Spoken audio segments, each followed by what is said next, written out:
going to call the meeting to order. First off, I need approval of the agenda. So moved. Joe with the motion, Claire with the second. All in favor say aye. Aye. Opposed? Motion passes 7-0. I don't think we have any public comment, so we'll just go to you. So thank you. We're actually getting to be very practiced at these R&R hearings. We presented and talked about this a little bit last month. Again, this is something that's been around several years now, but usually about middle summer, everybody's mailed a letter from the county. We have to rush and get that.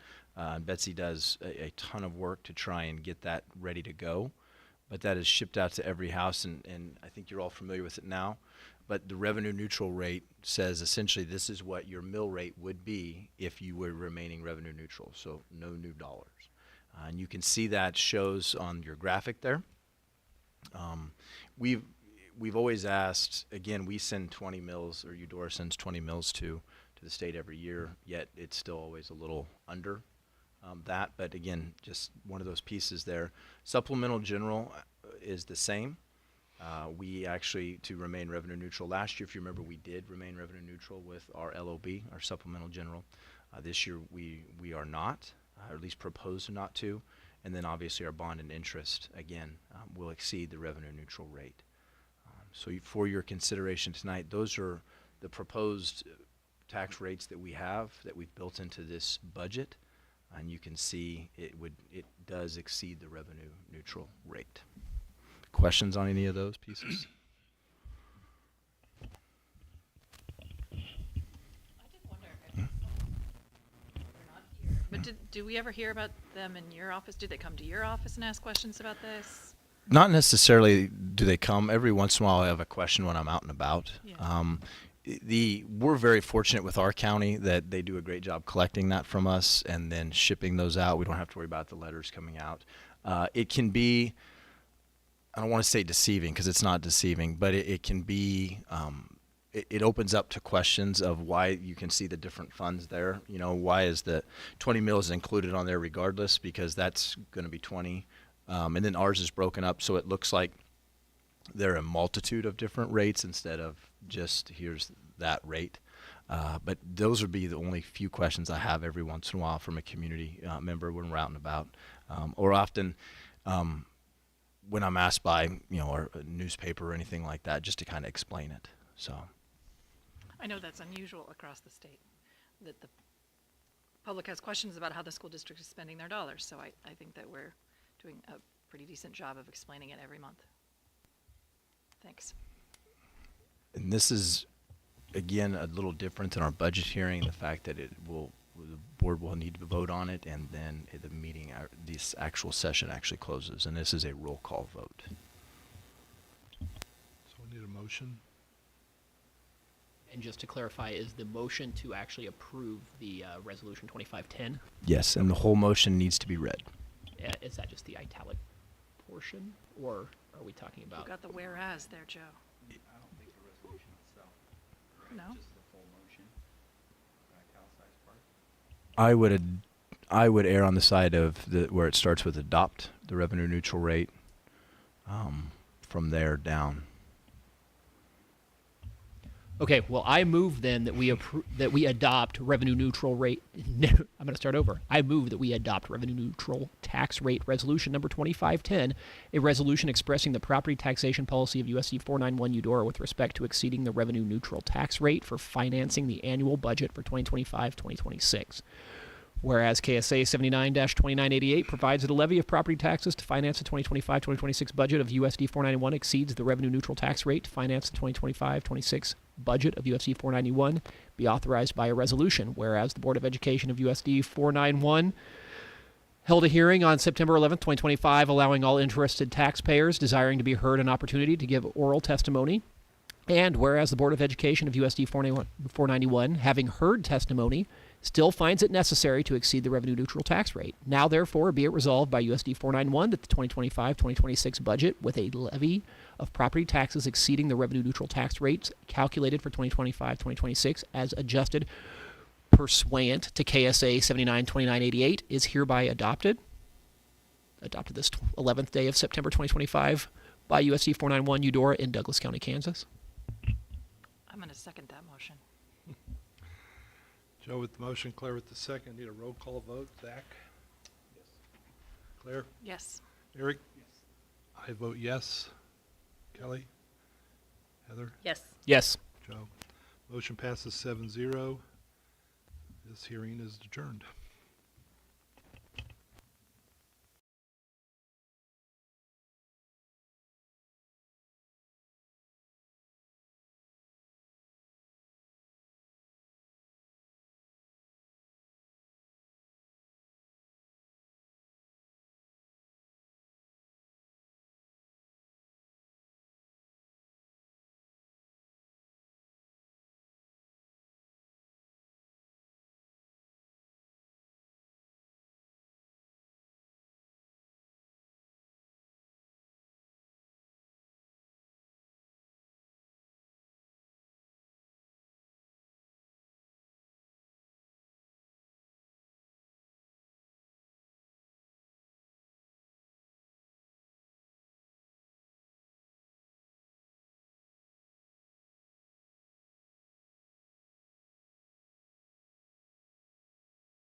this year did breathe Yeah. to try to get new bids. I'm going to call the budget hearing to order. Need approval of the agenda. So moved. Joe with the motion. Claire with the second. All in favor say aye. Aye. Opposed? Motion passes 7-0. All right. Thank you. And Betsy and I are going to tag team this. This is, 2 or 3 years of her presenting, and it's a tremendous amount of work. I told her this morning we were looking over this. She's already made this presentation a heck of a lot better than my original one. So turn it over to her. But if you want to, I don't know if Ron's going to pull the slides, but if you want to go to the page after the revenue neutral rate that's previously been approved. And then just underneath that, you'll see our general fund budget authority. And this document is actually called the budget presentation.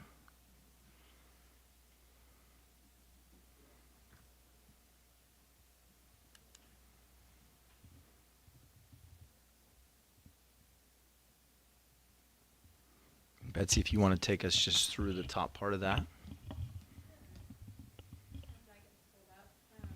evening. Hello, everyone. So what we have here on our first page is, as we had talked about in the first hearing, is our revenue neutral rate. Just kind of giving you guys that breakdown of what it was in our previous year and what it is going to be, or what we have it now at for 25 and 26 fiscal year.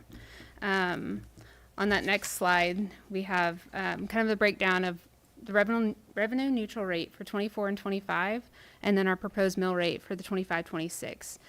We have it listed there, just showing that whole breakdown. The proposed mill rate, it did increase. If it had not increased, it would have resulted in a difference that would leave Eudora in a shortfall on its resources. So it was needed in order to do what we could do. So. If you remember, we have the budget authority to raise the dollars based on head count. And so our general fund is truly based on our head count and then base state aid with the weightings. So when we are able to project that either using this year's budget or last year's budget. And so these numbers are based on our head count from last year. And so that's kind of our basis. We will see potentially an opportunity to republish should we have, through our audit, either more students or more students that are at risk, or any of the other substantial weightings. And so that's beneficial to us. That audit usually from the state comes in the spring or early January, and so that will shift a little bit of those pieces there. If you underestimate on your budget, meaning that you overestimate on the budget, that's just dollars you don't have when you build that out. So we would rather be able to republish for more dollars than we would be to not be able to equal our budget. So when you look, Ron, you want to go down a couple? When you look at our general fund budget authority, one more, there you go. You can see that we are, through this budget, about $14 million. Our local tax for the 20 mills we raise is approximately 1.2. With our flow through, which are dollars that we don't get that come to us and then immediately go straight to the interlocal, is 2.4, and then making that 14 would be the actual state aid. We are considered still at a district with a lower valuation, and so approximately 83% of our budget for our general fund comes from state aid through that equalization. So the 17% of that is made up for local taxes. And so, again, we appreciate all the resources our community is able to give us, but we obviously need a lot of state aid. As our valuation goes up, again, that doesn't mean that we get more money per se that equals out the state aid. So the budget we have is still based on our students' head count. And so whatever that looks like is what helps set our general fund. Betsy, do you want to take us through supplemental general? Sure. So yeah, the LOB on that authority there, we have 4.6 million. That is going to be our authority. The local tax is 1.7, and the state aid is going to be 2.8 million. So raising the local share of the LOB required us to increase to that 14.417 mils, and thanks to relatively low assessed valuation, that gave us, we were eligible for 63% in state aid overall, the LOB makes up about almost 40% of our budget. So this is, I mean, it helps with supporting essential programs and services throughout our district. So if you go to the assessed valuation, this is, I think, we've seen the most prominent growth. I know we feel it as community members and we feel it as businesses locally, but our assessed valuation has increased. Ron, if you want to go to the next one down.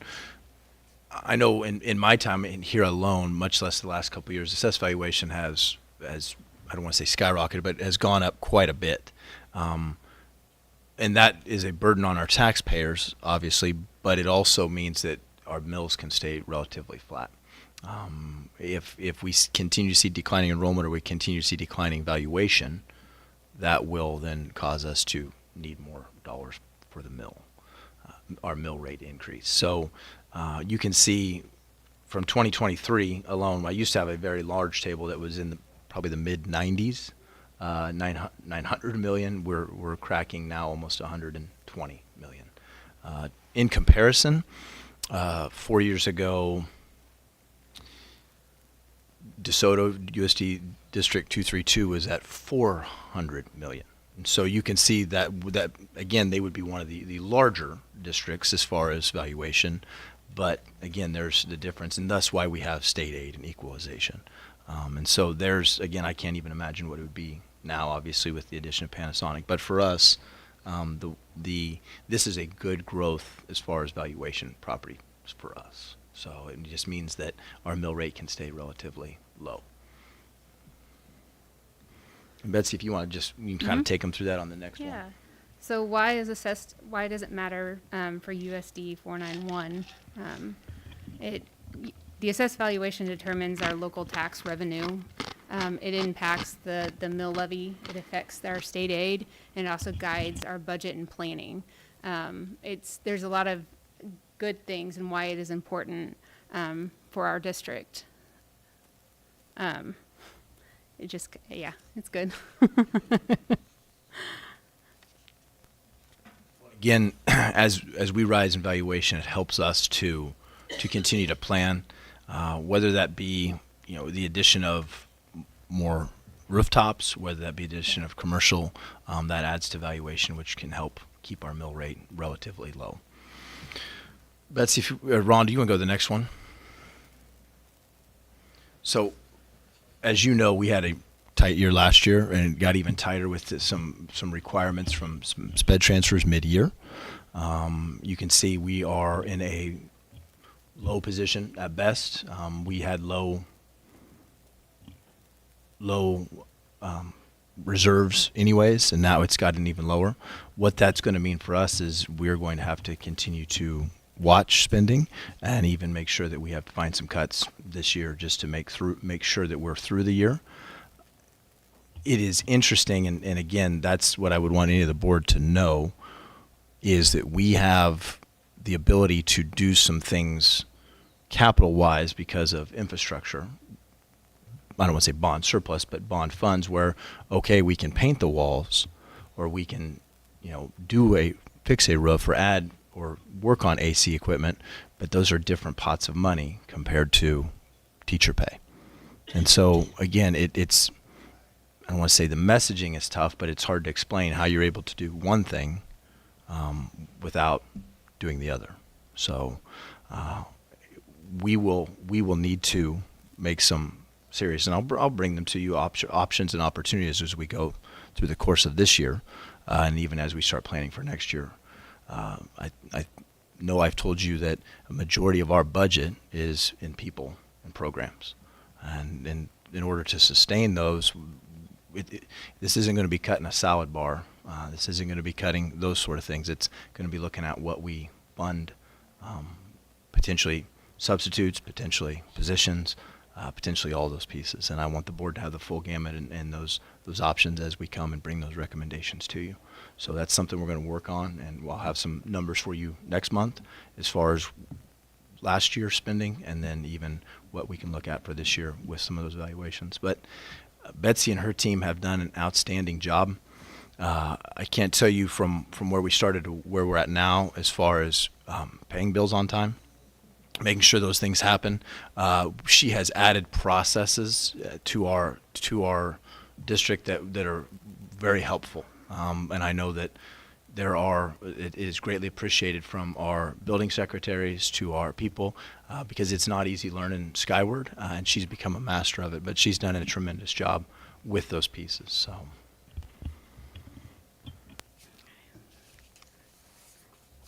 So we just have one last slide there. So the final thoughts. The assessed valuation. So Eudora is growing. Assessed valuation is essential for maintaining the long-term financial stability. Dependence on state aid. State aid remains a crucial component in balancing the district's budget. Potential impact on the mill rate. Changes in state aid or school finance policy directly influence the local mill rate. And then the growth in tax base. Continued growth in Eudora's tax base helps relieve the financial burden on our community. So together, growth in the community, responsible finance planning, support from the state, all work hand in hand to ensure that here at Eudora, we can provide excellent education opportunities while maintaining a fair and sustainable taxes for our community. Any other questions you may have? The cash balances, I know we kind of need to cover up on an interest because that just as flows through for those Right. payments, but I don't recall ever seeing No. that thin. No, ever. it's never been this thin, in all sincerity. And again, our struggle is, as we've tried to continue to give adequate raises to staff members, we also see our costs go up as well.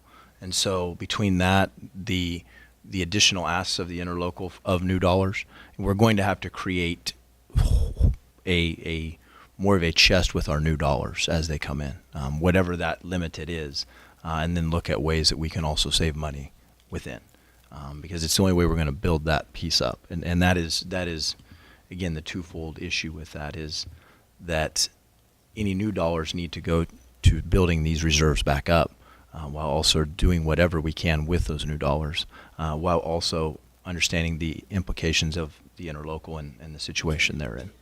So. Fine point on it when you were talking about the fact that you can build the budget based on this year's enrollment or the previous year's enrollment. This is based on the previous year's enrollment. So next year, when we do that, the amount of money that we will be able to have here, I mean, is going to be less. Yeah. Potentially, if the state gives enough raise, it could offset that, the base state aid per pupil. But we've been very fortunate with base state aid, because without that, had it remained flat, we are looking at a deficit of dollars coming in. We anticipate, obviously, some, with the open borders, some new students in to kind of help cushion the difference. But, and we'll talk more in October about enrollment, but when we graduate 138 seniors and have 84 kindergartners, you're chasing 50 students right there. And we've seen a growth in our early childhood center.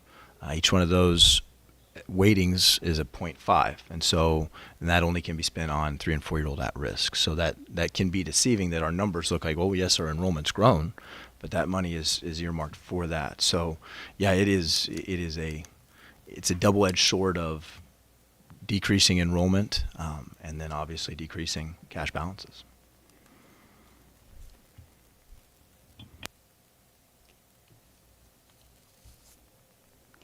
Thank you, guys. Any other questions? So I will adjourn this meeting so we can open up the other one.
Okay, I'm going to call the regular board meeting to order, noting that we have a quorum.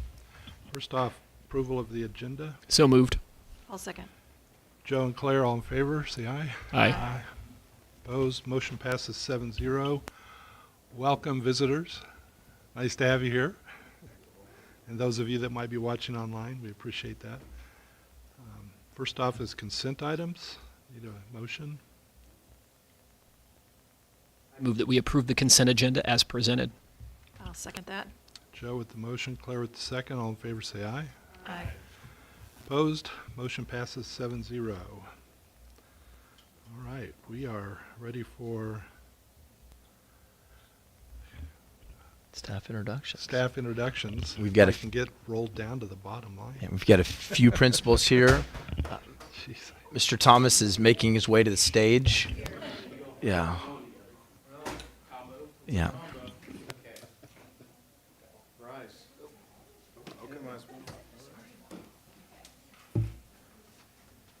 I didn't wear my blue polo.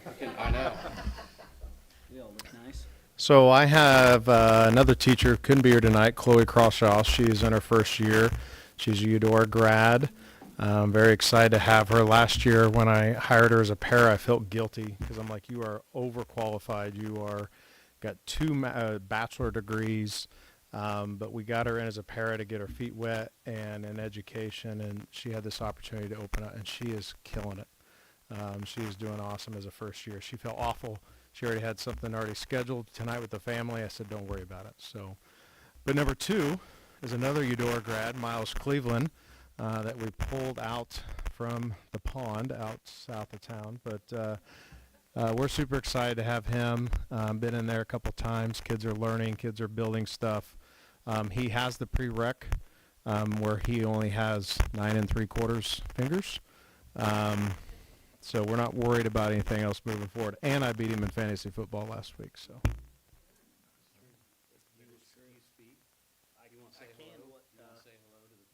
Hello.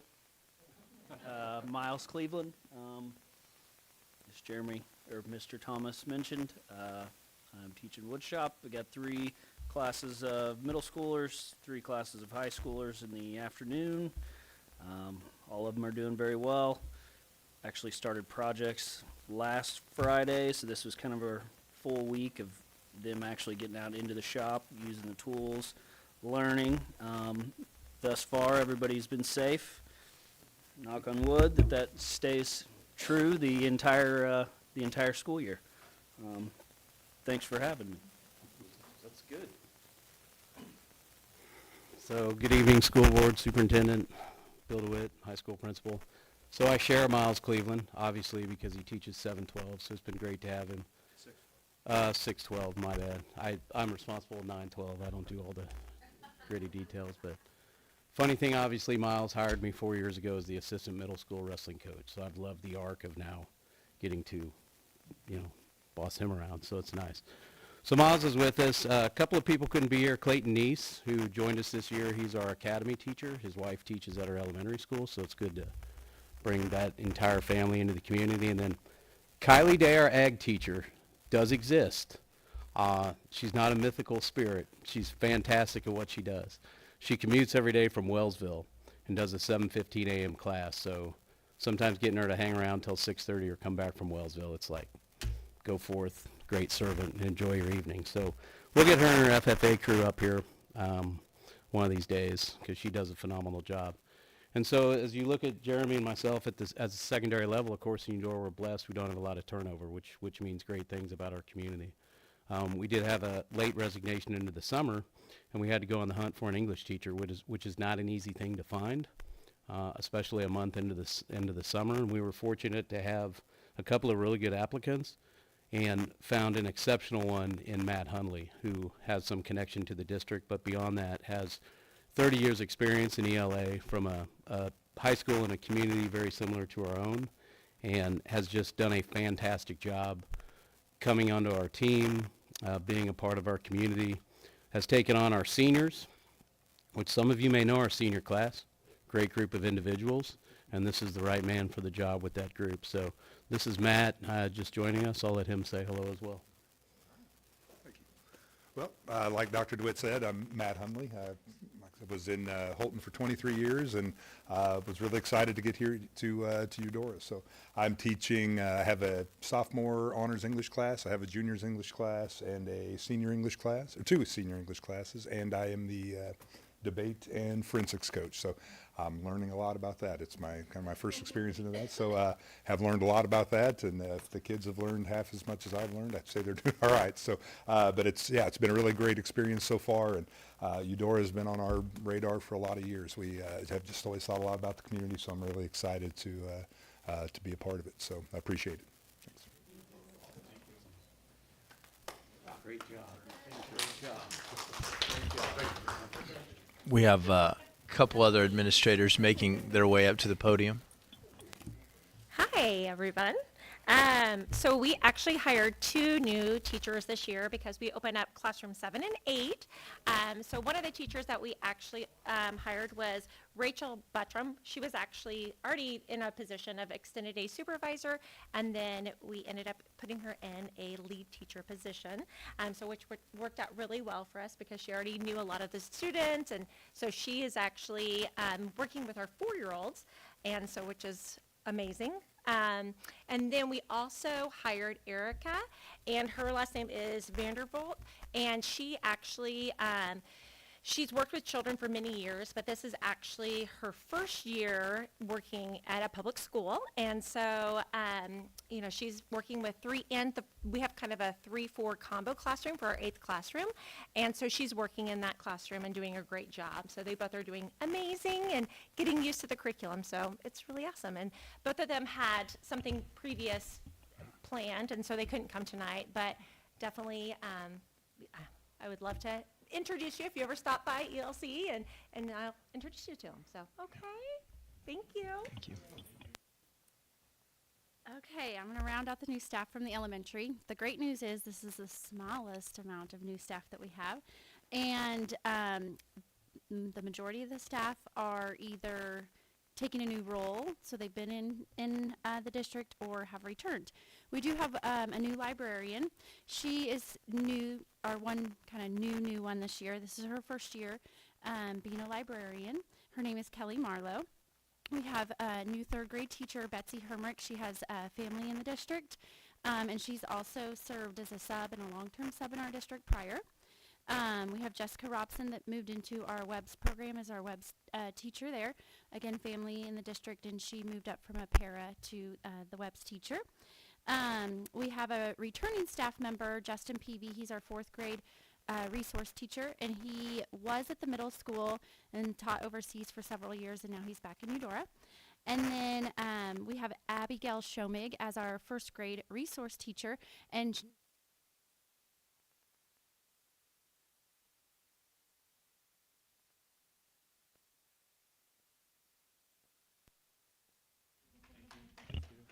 What's great about the elementary this year for us is you can see the ties they had to Eudora or wanting to be in our district, and that's just outstanding. When you talk about someone who's going to transition to teaching for our WEBS program to someone who's a long-term sub who they were able, by her exposure to our school, to want to be in a school, and then somebody that wanted to return. So it's great to hear that this is a place our staff want to be, and then the lengths they'll go to be a part of our staff. So.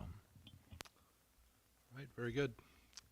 Transportation, you're up. It's your favorite time. Yeah, well, it was, well. No, I was like, I'll sit in the back because there's normally a lot. Good evening. How's everybody doing?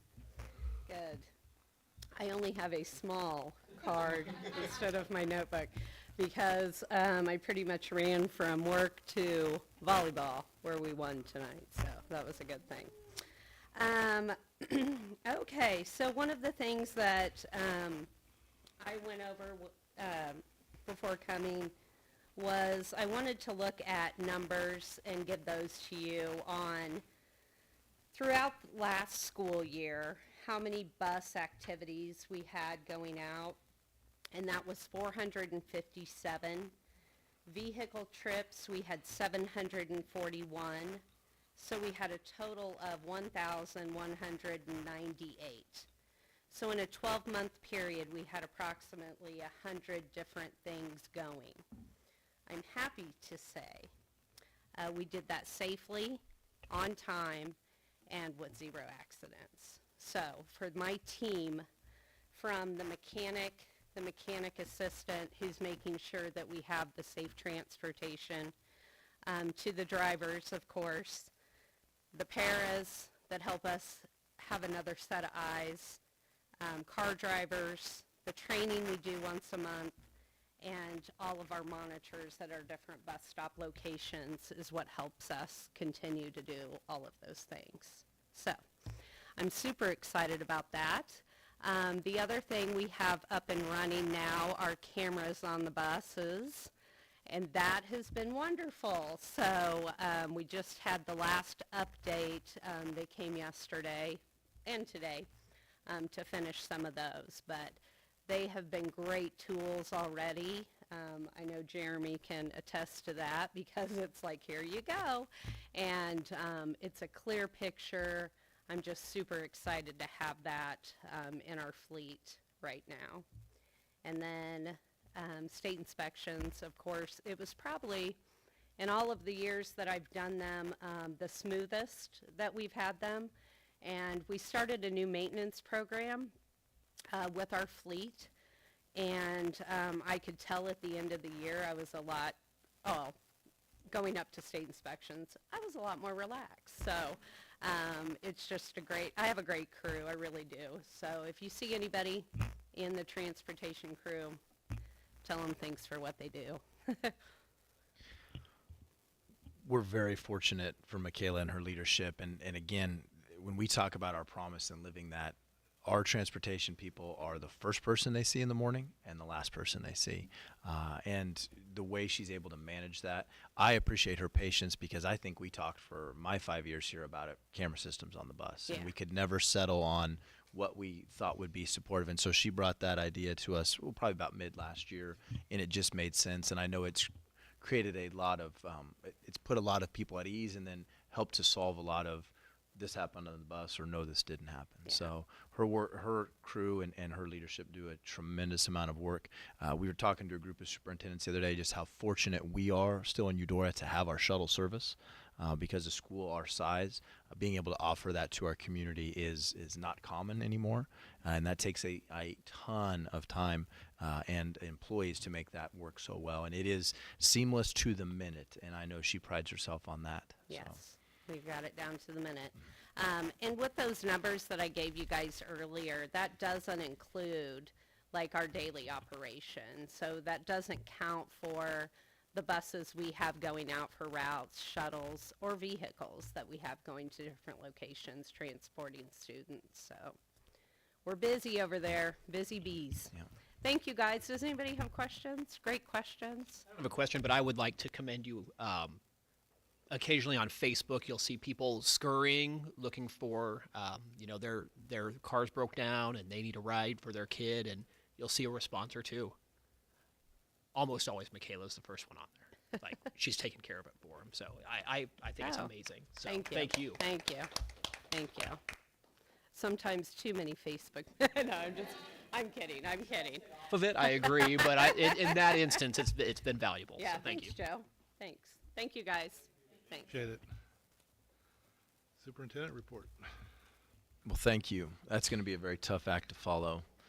Wanted to start tonight with our engagement survey timeline. As you know, we've done this many, many, many years, and we feel like last year we started it in the fall, and we feel like that was it gave us a better process and something to say, how are we doing? What do we need to shift with, and then how did we do with the shift? And so we want to continue that cadence or that timeline. So right now we're planning on releasing pretty much the same style of questions as we've had in the years past in the middle of October. We've partnered with ENEA to help get the word out. How do we continue to share that message? Because I don't know that anybody is blown away with the amount of people we have fill it out. And the only way to truly know how we're doing is to get a larger portion of that. I know our participations have been in the 30%. And often we hear, well, everything's going great, so I didn't fill it out. That's one positive way to look at it. The flip side is, well, you're not listening, so I didn't fill it out, or I didn't get the email. And so we're trying to really make sure and make a concerted effort, and we will do a even better job of working with our directors, working with our principals to do that, because we feel like everybody needs to have that opportunity to share their voice, and then we can make the best decisions with as much information as possible. With that cadence, we also plan this year again to do our action planning with our BLTs, or building leadership teams, and have those conversations. And then again, what I love about that process is we can have some systematic, you said this, here's what we're doing to address that, and then have some discussions of, is that the right thing? And for too many years, I took for granted that people recognized that we were making those changes. And what we found is if you're not telling people, here's what we're doing to address that, we're losing that conversation. Again, then we can have discussions of, well, those aren't working. But that's where we'll then follow up with a pulse.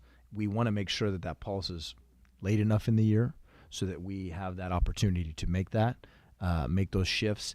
I know what we would probably target is something either before or coming back from spring break.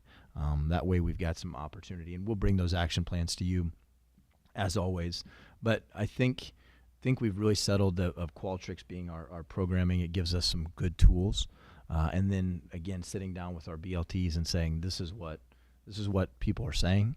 Here's the action plans that we think, and working with them to say, would this action work? A lot of times we run into, one of the biggest things is, how do we recognize staff? Well, I know the elementary did an outstanding job last year of how do we solicit great comments from parents? How do we have shout outs to teachers? It takes a myriad of those things to try and make that work. But then when someone walks by and goes, hey, why are those up there on the wall? They have that connection. I'm as guilty of as anybody. I spent a year handing out baked treats from Chef basically twice a month. When someone asked me in May, hey, what are you doing this for? I didn't obviously do a good job of saying this is to show our appreciation. And so again, how do we continue to tell that story so that, again, following our strategic plan for human resources, they understand that this is what this is for. So that's kind of the cadence. I'd be open to any questions or concerns you have. We just feel like this is going to be a better process, and then obviously we have to increase our number of participation. I think that all sounds great. As I hear you talking about action plans, last year, and correct me if I'm wrong here, was the first year that you started that? So I'm wondering if there's some carryover. Take what you hear in October and tack them on to last year's, or? I'm looking forward to that conversation as well of, okay, those this action item from last year, was that able to address that need? The feedback you said in the spring was, yeah, maybe. Do we need to re-up that? Do we need to put more emphasis into that? So again, I think as we continue to build this process out, it will be some systematic changes instead of, what we had done in the past of, well, sure, we'll do this and hope that someone notices. Measure and an ongoing conversation instead of a twice a year question answer. That's it. Thanks. One thing we're going to do as a team is figure out, again, how we can better implement that into our human resources strategic plan, because this engagement discussion is part of human resources, and we want to make sure that what we're tying that in addresses some of those measures we have in our human resources plan. And so there's going to be more emphasis on, is this professional development that you said you wanted meeting your needs? Is this recognition program that is part of our human resources goal meeting your needs? And this is this leading where you're at meeting your needs? And so I think we're going to see a better tie to that. The only change I would probably see us making with our engagement questions is continuing to try and tie those into our human resource plan. It's going to be a 5-year plan. It just would make sense that it doesn't exist over here on the side and then this exists over here. So systematically bringing those together will be important. Thank you. We're going to move on to district fundraising information. You have a wealth of documents in front of you. I appreciate Ms. Kimberlin putting that together for me. Where we ended up with that information is she literally emailed all of our sponsors, teachers, and coaches, and then put it into a document that you're viewing in front of you currently. there is a myriad of things you can see there. And I would be open to a great discussion from the board about those. I'm here to answer any questions that you may have regarding those. And feel free to jump right in. So I don't want to certainly nitpick any of like the validity of any of the individual fundraisers. I think all in all, they're all valuable and worthwhile endeavors.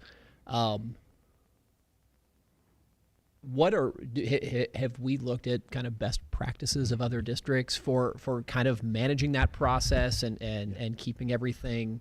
It's a little bit it's disjointed, I would say, at the moment, and certainly would love to be able to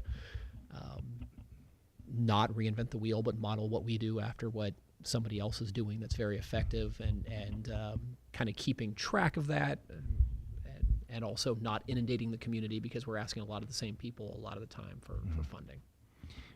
One, that's one of the things we know is that our kids are involved in a lot of activities, which if you see that here may mean there's a fundraiser for every activity. To answer your question, I don't know that there's a school system that has a great policy for it.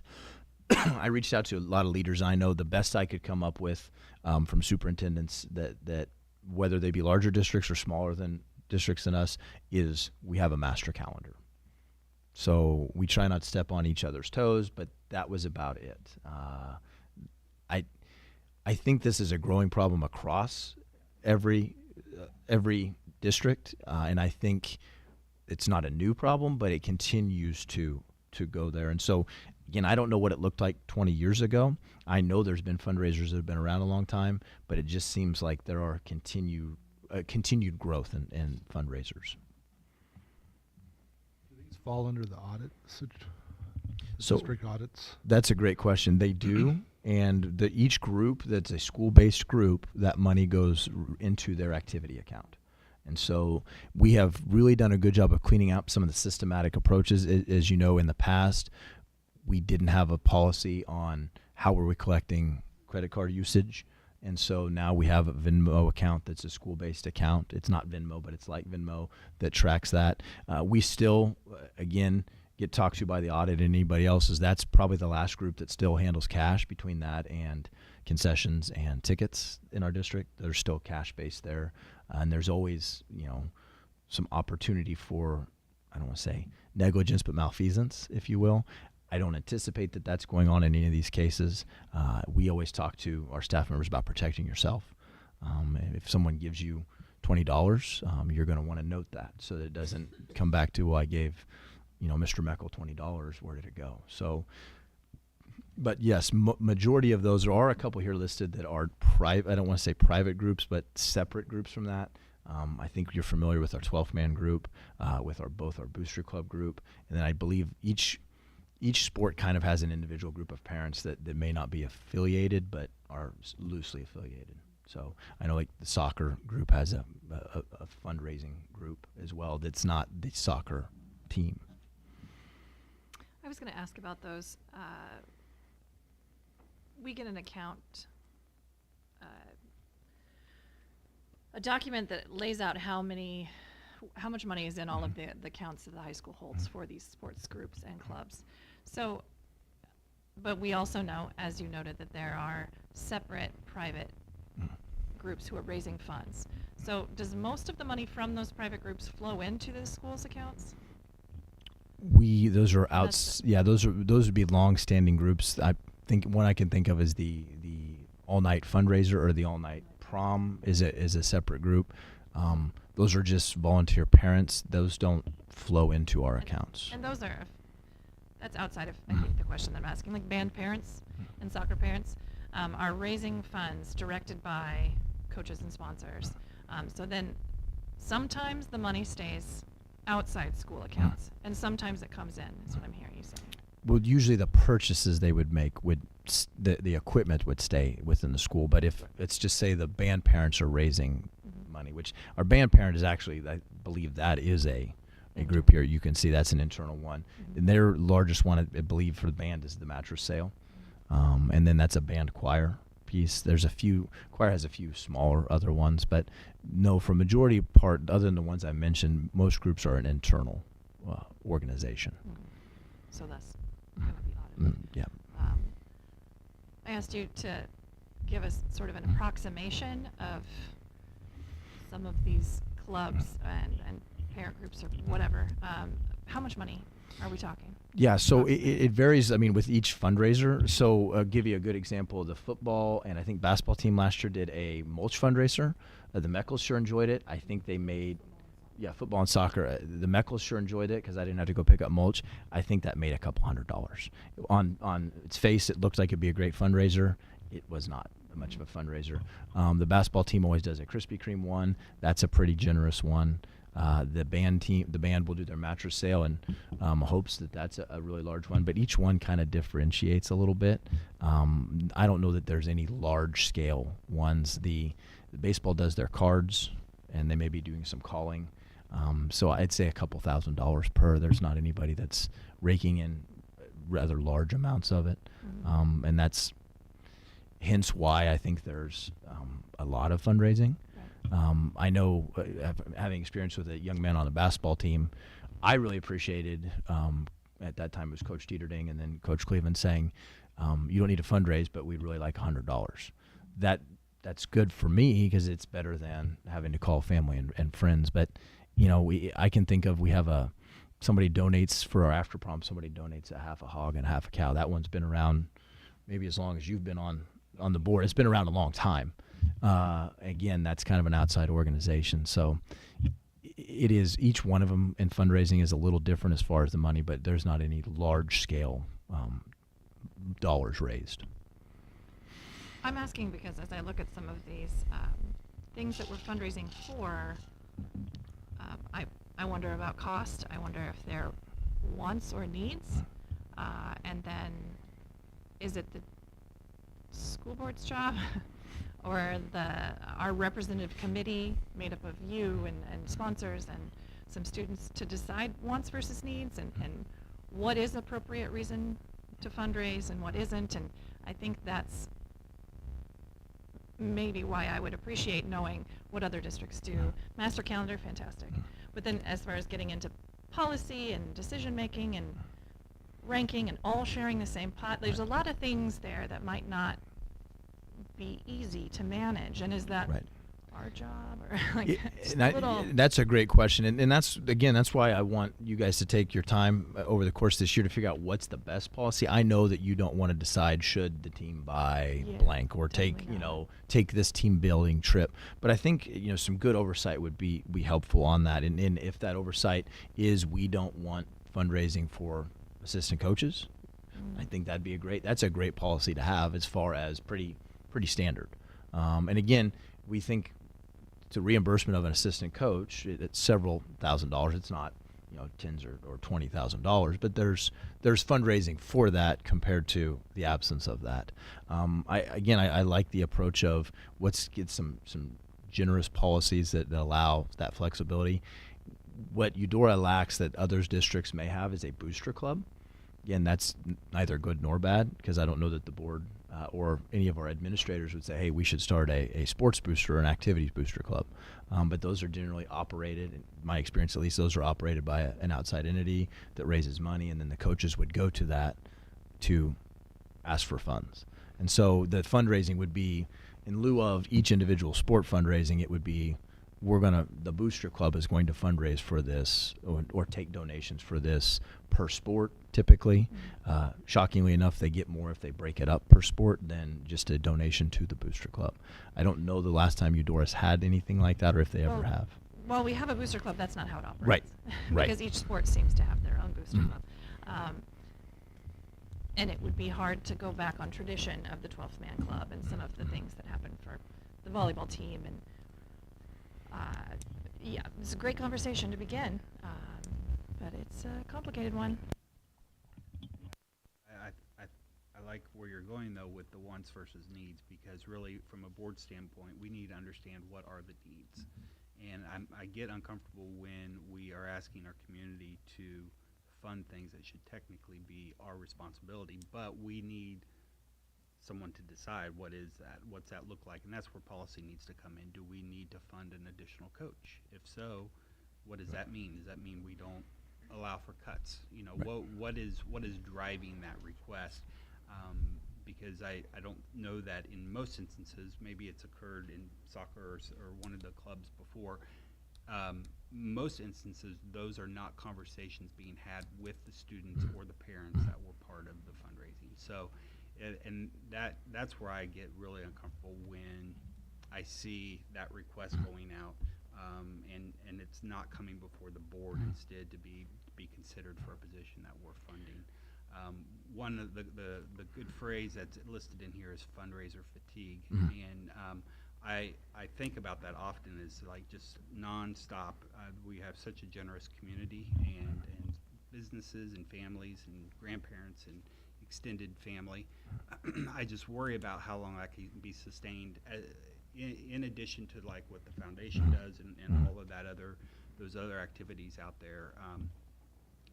The biggest change I think I have seen over the last couple generations is that when I look at this list of things, very common are more donation campaigns as opposed to students going out and serving their community in exchange for money coming back. Maybe they're going to go clean up Allen Fieldhouse, or they're going to go do car washes, or they're going to bake something for people, and in return they're getting something funded. And I just, that would be a preference of mine to see more of those activities focused on how can our students serve our community in exchange for funding, clothing, food, different things that they need for their programs, as opposed to we're just going to throw out another campaign here and you're getting a text and click on the link and donate. So. And I think that's a great consideration of the board is we want to see these be service-based or at least something based. Sweat equity based. Yeah, or I'm getting something for this instead of a email of donate for this. That has grown a lot more even in my 5 years here with clubs, and I'm sure they would tell you is that it's easier to get the money probably because you're hitting a larger piece. But what we're really doing is we're monetizing our families and friends. It's going to grandpas. Yeah, it's going to grandpas. It's going to aunts. It's going to uncles. My 19-year-old daughter got one from one of my son's friends. Always interesting because she shouldn't be doing that. She's got to go to college. But again, those are the pieces of that, and I think those are great things for the board to consider. Is we don't want to say yay or nay to each individual fundraiser, but they need to be geared towards blank. And I would absolutely agree with donor fatigue in the instance. My frustration, again, I think all these things are important, but they're using the school's name and the ability to do that and then going out and soliciting those pieces. And that puts the school and the board itself into sometimes some tough conversations. The one that's always that I get parents ask every once in a while is, I love that our coaches do summer camps. I think that's outstanding. One summer camp's $35, one's $50. And again, you're getting a shirt and some time. And so those are the pieces, like maybe we could add some language or ideas there that we want them to run a summer camp. I think that's great for the youth of our school. We let them use our facilities for that purpose. But could we add some guidelines to what that summer camp should look like as far as fees? And if a kid can't afford to do it, will we scholarship and just give them a $2 shirt? Those are the pieces that I don't want that to be a detriment to our students participating as well. Two things that I've thought of as we've had conversations out in the community or coaches or whatever, is there does seem to be this growing trend of and need or one, I'm not sure, probably both, of a fourth coach. It seems to be kind of a fourth coach in certain things. And so I would love just some questions asked to coaches about what do you need? Do you need a fourth coach or a fifth coach? Or like, I know they would say, every coach would want more coaches, but so, and what is the cost of that? Like, what is the cost for, soccer, volleyball, football, whatever, to have this additional coach that we've been approving? And is that something we as a district, is this now, like, what are other schools our size doing? Is it, are we behind the times? Are we ahead of the time? Like, where are we at? And just the cost value or cost of that. I would totally agree, and it's something I've talked to our high school admin, like, what is the number of coaches we should have for X, Y, Z? Yeah, and different that, sports are different numbers. So absolutely, and I don't necessarily want it tied to a numeric piece, because when that number drops, then do we just go to that coach and say, well, you're under blank, Right. and you're done. But I would love that, and I think that's something we can create over the course of the year, so that we know this is what the average for a school looks like with coaches, because I think that's important. And remember, our coaches serve year-to-year basis as assistants, but I would love to have that as well. And I think it's, again, one of those practices we've always had this many coaches. Okay, what does that look like? And I was going to say a lot of this has been in the negotiation process, that we negotiated additional extracurricular.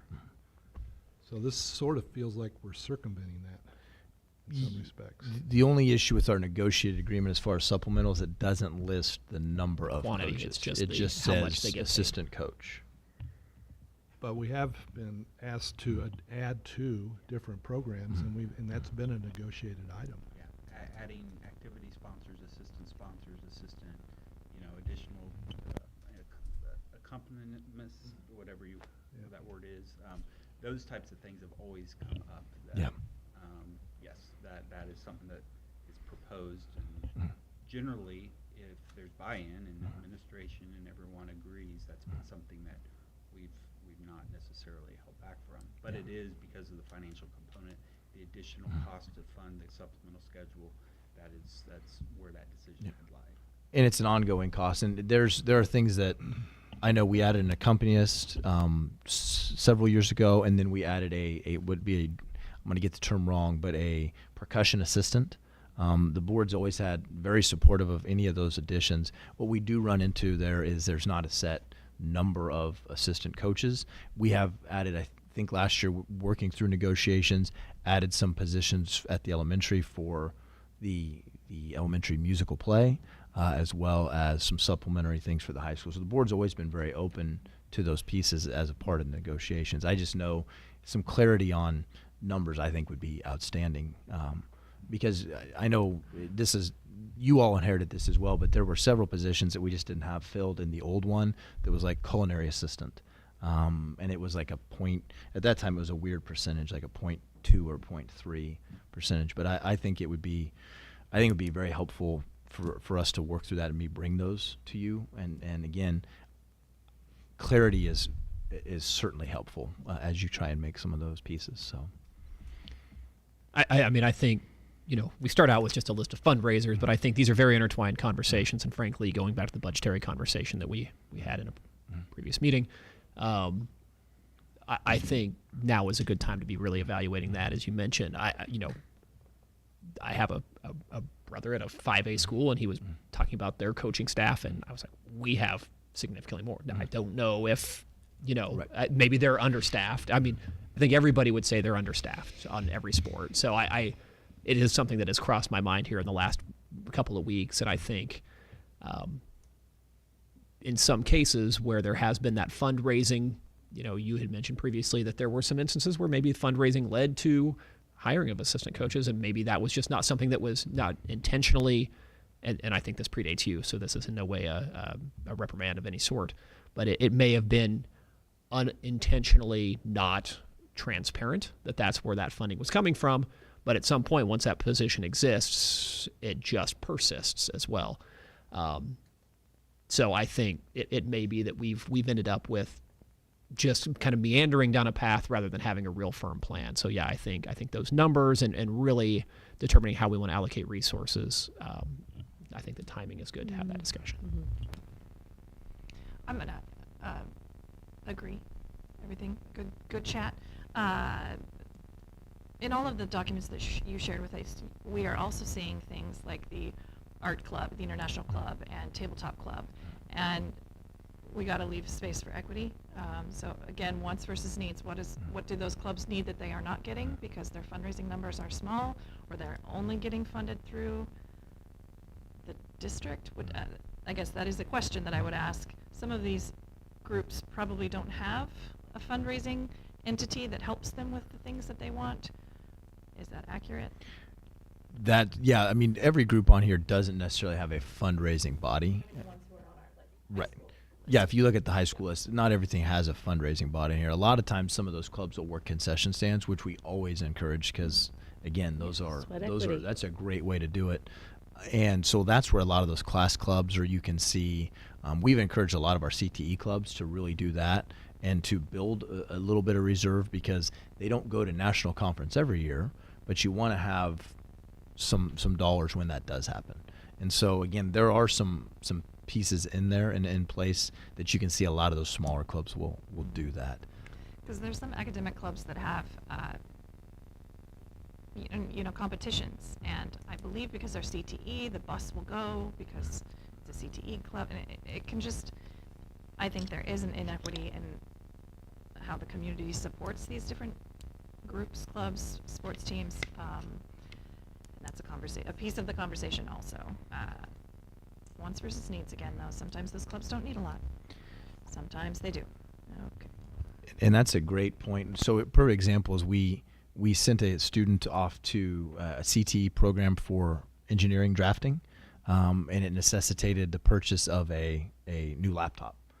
Well, we're not going to let the student, that program not having that laptop, stop that student from competing there. So now the district will have a laptop that we can use for that piece. So, the need, if a student qualifies for state or national, we're going to get them there. We're going to make sure they have what they need. We would really appreciate if the clubs worked to fundraise through their own entities before that happens. But no, they're not.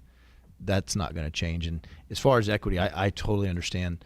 You're always going to have clubs that are going to have more participants, more reach than others.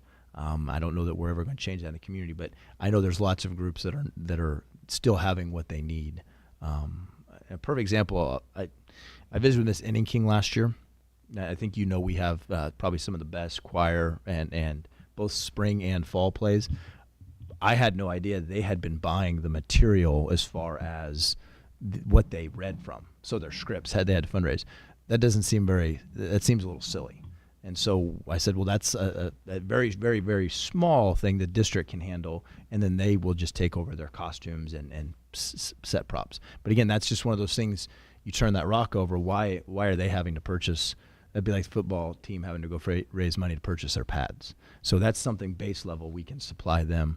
And again, we always take those with guidance from that piece, but it doesn't seem like they should have to raise money for their scripts that they're going to use for the performance. So we were able to do that last year at a very minute cost for the district, but certainly some savings for them. So, well, I would continue as your leaders in our community to have those conversations. Many of you have students that are involved in many of these activities, or you have had students that are fundraising for this. Again, I know I shared with you, I think if you were to ask every one of these coaches, these sponsors, this is critical.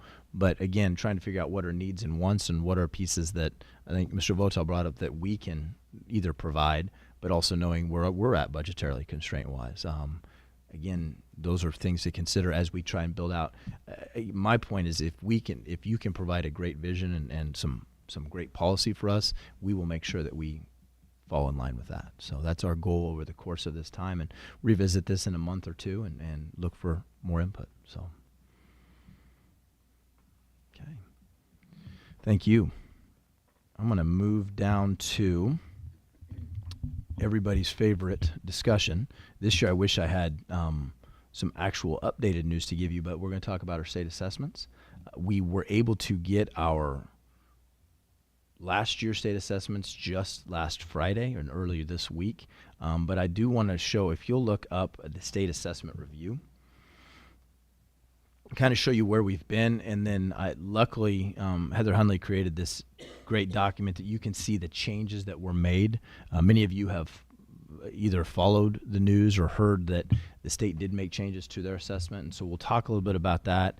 And then I'll even bring in kind of what those changes are at a state level for you. But the biggest changing was the wording as far as the levels, and you can see that, I think it's on the third slide. And so the addition of 2025 is kind of I don't want to say redefining, but a reclassification of level 1, 2, 3, and 4. And a level 1, but the added piece of level 1 is demonstrates their knowledge and skills at the 3rd, 4th, 5th grade standards. So it would be a limited ability for level 1, whereas level 2 would be a basic ability. Level 3 is a proficient ability, and level 4 is an advanced ability. And so those were the biggest shifts for that piece. And if you'll go down to the page below, you'll kind of see, luckily Heather was able to put this together for us. I know we looked at this last year. You can see kind of our growth and or stagnation along the way. And in the past, we'd always look at up to COVID, and so I had her go back a couple years, and I think this better demonstrates that. What you don't see here is where our new scores fall in there, and that's, I'll get to that later on in the slide. That's because it's kind of like comparing apples to oranges, but you can kind of see, I know there's discussions across the state about the importance or unimportance of the state assessment. For us, I think it's always going to be important because it's something that we're measured on by the state, but for us, it also isn't going to be something that we can make quick instructional changes, classroom instructional changes, when it's a test we take once a year and we get the results typically in May. It serves more at our district as a scoreboard, and I felt like it always has, where you can evaluate what you've done over the course of the year to see if that's moving the needle at all via state assessments. If you don't see that growth in that, or it doesn't affect those areas, that's where you'll rally around your team with your district leadership team, your building leadership team, and that's where we can adjust our strategic plan to better meet those needs. So you can see our ELA totals and our math totals. And then you can see, if you'll go down to what I call the rainbow ELA longitudinal scores, you can see, and this is, again, nothing new that you haven't seen in the past, but we have, over the years, either stagnated or decreased in a lot of these areas. What that means for us is an opportunity for growth and a opportunity, as you see, that meets the second pillar of our strategic plan about instructional excellence. And so we've done a lot, and we've done some heavy lifting towards trying to make that happen with classroom instruction, with what we do is regarding multiple tiers of student support, with high quality instruction and with high quality materials.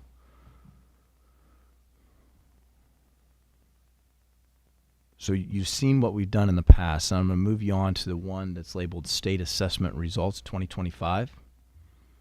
You'll have to forget the first part of this. I took this from Dr. Nugent's presentation, and I think the important part is on the second slide, where it says why update the assessments and cut scores. We've had the original assessments cut scores for 10 years, but they didn't often reflect student success. And I say that because we have evidence now that students that were potentially scoring in the 2s were going on to not only graduate high school, but to finish post-secondary 4-year degrees. And so I think they wanted to continue to reevaluate that. Many students labeled as not proficient had success on ACT, AP, dual credit courses, and post-secondary pathways. And only 1 in 4 students scoring in level 3s or 4s, but more than half succeed after high school.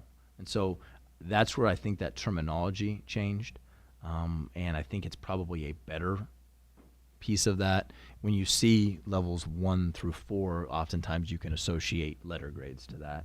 But rest assured that level 2 students are still going on to have success. And so again, I think it's a better, the goal is, I think, as they work through this, is a better snapshot of what that student's potential will be going through there. I'm not going to spend a lot of time on the concordance table, because I don't know that's getting into some data wonkiness of trying to compare this year's scores that we got from the test this year to what we could have possibly got via their concordance table. If we have several hours to go, that's potential, but I know you'd be asleep there. But I did want to show you the challenges with the new test. They have lessened it to 40 questions. That is from feedback they heard from teachers, from people in the field, that the other tests were too long.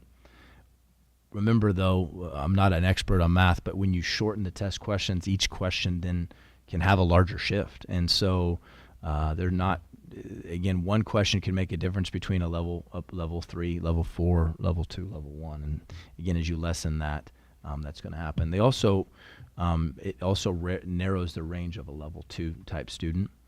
And so, again, those are just some of the shifts there.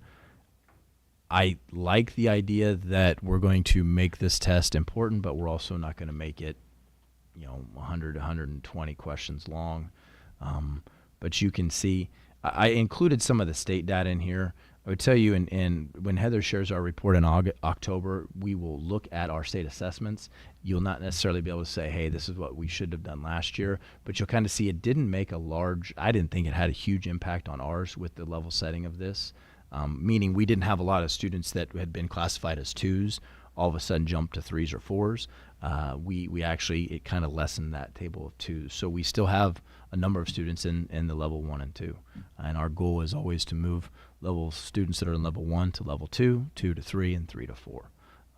And so that's kind of the bigger piece of it. I do know their goal is to reevaluate this in less than 10 years, which is good, and make those shifts.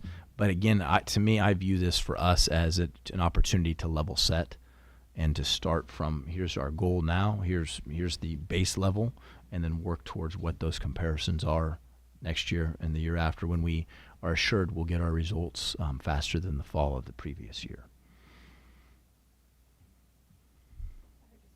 We're going to see our spring assessments next month, Mhm. the results. Yes. Can we do the tricky math? It's not tricky math.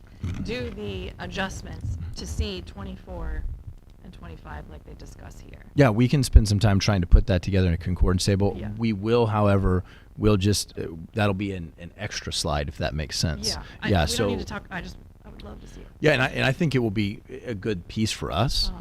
Again, it's just a matter of putting that together. What I would suggest is be able to look at that and go, okay, the little fuzzy math, this is where we might have been, or if, this is where we can do.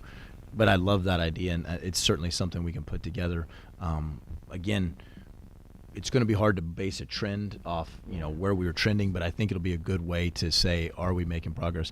And that's the only frustration I have with the shift now, is we've done a lot of things that we believe, at least on our FastBridge results, are moving the needle over the course of these years. So we'd like to see that show up in our state assessment results, so that we know if we're moving in the right direction. And so, again, it may mean that we have to take a little bit more time, but yeah, we'll be able to put that, to answer your question, be able to put that concordance table together and at least show what we estimate what our progress was from last year. And I also recognize that state assessments are a snapshot. Mhm. It's that day. Maybe that student didn't ever go to sleep or something. Like, lots of things affect that day's assessment result. But to know all of these last 7 years here on the slide, and then it's like different now. So we can then have 2025 as 26 as the baseline and move from there. But I'd love to see 24, 25 with the concordance too. Thank you. Totally agree, and I think you summed that up best. It is a test.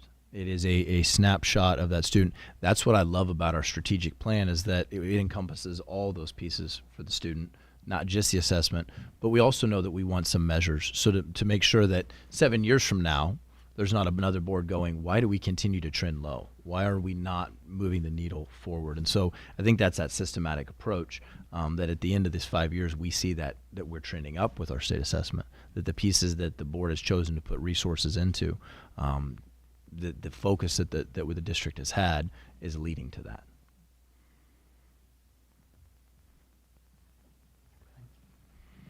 Any other questions?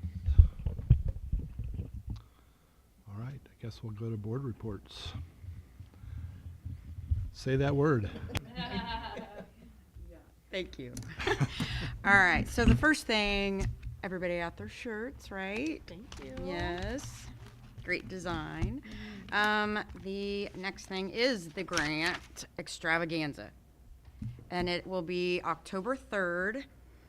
And those that don't know, which we all do, the big prize patrol day where we go around and award all the district staff that, for give them their funding for their creative ideas, and after that. So the other one is October 17th, our big golf charitable golf tournament at Eagle Bend. That's all I have. Just encourage, September 19th is the foundation's barbecue, which is always outstanding. yeah. And so I know you guys always make an appearance. You never comment on my cooking, which I appreciate. But this year we have kind of switched locations back and forth. This year it will be located in the back patio.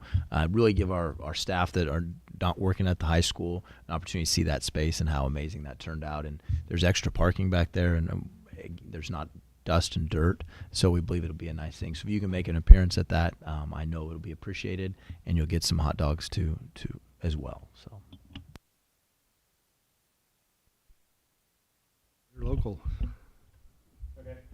We met Tuesday earlier this week. Most of the meeting we talked about strategic plan, went over a little bit of the budget, some of those items. One of the areas for the plan is we're going to focus on student well-being, organization efficiency and effectiveness, continue improving the communication and relationships with our stakeholders, just mostly all of our boards with the three school districts, improving staff recruitment, retainage, and then securing reading and social emotional behavior individuals. And that's kind of the strategic plan. We did talk about budget. We still have Green Bushes coming in once a month to review, kind of sit right beside our director to see where things are at with our budget. There's an audit coming up as well. So we're focusing on budget every meeting. Anything to add? At a time talking about what the Education Funding Task Force of the legislature is doing. They met September 3rd and 4th, and of specific interest to the interlocal board and staff was, directors I should say, the proposed funding models that the Committee of Special Education Professionals and Superintendents proposed to the task force. Basically, there's three different kinds that they proposed, using different models from different states across the country, doing a lot of research. And all three of them have a move from having funding based on staff people, FTE, to students. And then those three different types had, how do we count these students? Are they weighted? Is there a tier for different exceptionalities, or is it just number of students? So lots of things percolating with that task force. They're sort of working through, if they want to make changes, they probably do, and what those changes are going to be for the new school finance funding formula in 2027.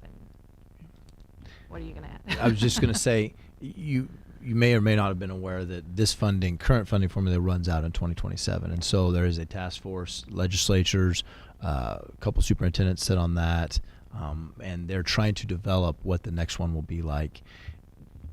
They have looked at lots of different models, so we haven't spent a lot of time as superintendents, trying to dig into the number of those models.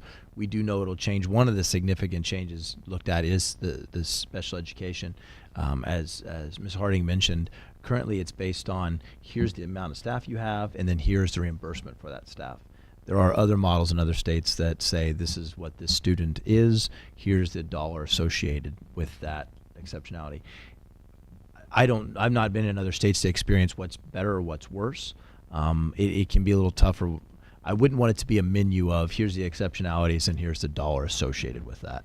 And I don't know, that's an even longer discussion, but I do know there are going to be changes in our funding formula, and that would be a rather large one, is what does CAD aid look like if it goes away? As you well know, our funding system is complicated. Sometimes overly complicated, sometimes underly complicated, but again, it's a domino. We change this, it affects that. So I know that was a discussion last week with special ed funding.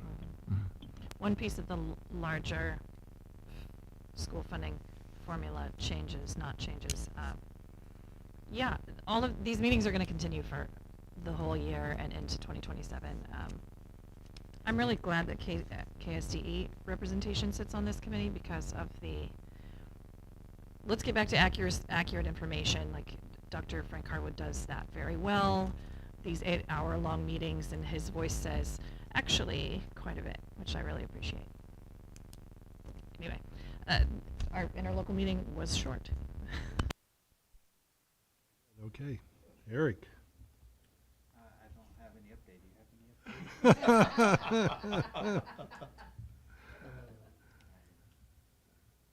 Have to get back to you. You only have 3 more meetings. I expect a report sometime in this next 3 months. Got to immerse yourself in those city politics before your time is up. Eric's like, I guess there's a city commission election coming up. There is city elections coming, I can tell you. Very good. Heather? No report this month. We will next month. Okay. Well, that puts us into new business. Yellow B. Motion. Motion. I move we approve resolution 25-11, authorizing USD 491 Eudora to make a local option percentage in an amount of 33% for the 2025-2026 school year. Second. Heather with the motion, Joe with the second. All in favor say aye. Aye. Aye. Opposed? Motion passes 7-0. Puts us... Okay. Next one. Go ahead. I move that we adopt the USD 491 2025-2026 budget as presented, noting that this board was made aware of the building needs assessment and state assessment scores. They have been evaluated by the board and were used by the board when developing the budget for the 2025-2026 school year. Second. Joe with the motion, Heather with the second. All in favor say aye. Aye. Opposed? Motion passes 7-0. That's it, right? Executive session, yes, sir. Yeah, I know that. I'm still getting used to this new format. It's clunky. Yeah. Well, we're going to take a 10-minute break. How's that sound?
Two items on final action.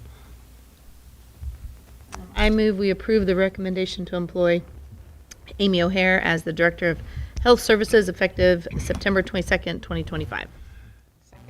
Heather with the motion, Claire with the second. All in favor say aye. Aye. Opposed? Motion passes 7-0. 10.02.